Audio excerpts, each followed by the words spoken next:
Genius Kids.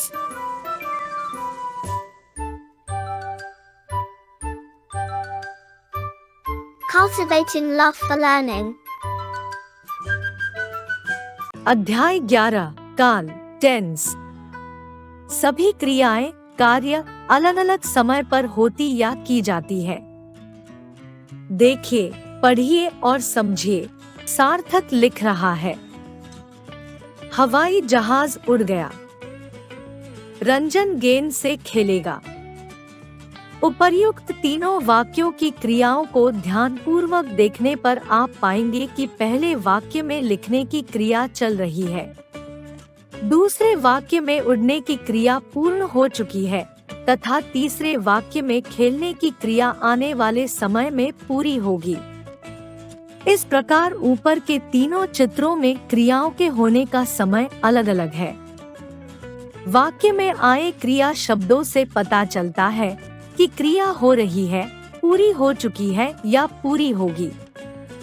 इस प्रकार क्रिया के जिस रूप से कार्य के होने या करने के समय का पता चलता है, उस समय को काल कहते हैं।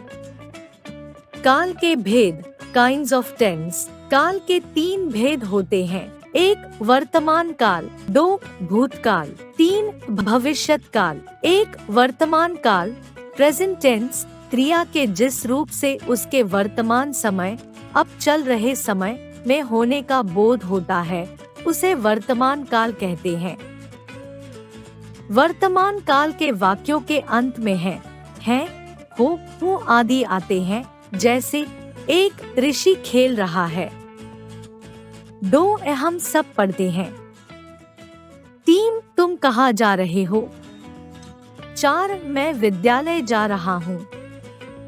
2 भूतकाल पास्ट टेंस क्रिया के जिस रूप से उसके बीते हुए समय में होने का बोध होता है, उसे भूतकाल कहते हैं।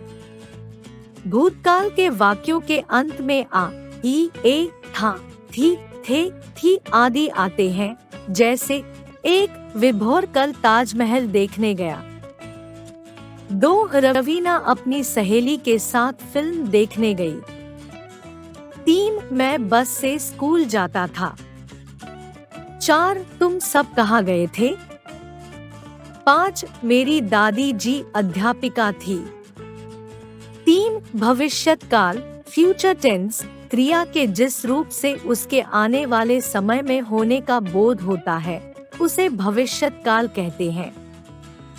भविष्यत काल के वाक्यों के अंत में गा, गी, गे आते हैं, जैसे 1 अंश गाना गाएगा, 2 मेघा खाना खाएगी, 3 हम सब पिकनिक पर जाएंगे। Like, share and subscribe.